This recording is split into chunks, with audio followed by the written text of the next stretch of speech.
So follow me, spit spot.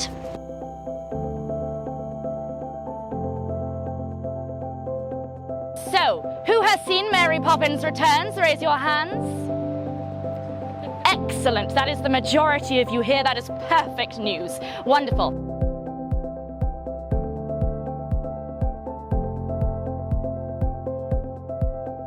So these stories were written by L Travers. Now, she was an Australian writer, born in 1899, and she moved over to London in the 1920s.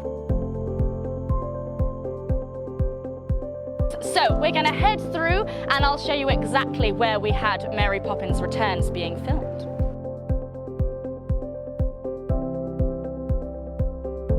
This is where we're getting our first filming location today, and this is from Trip a Little Light Fantastic. There's a lovely little sequence where they all are standing in a line, and then one by one they all hold hands and then they leap off the wall together. This is that wall.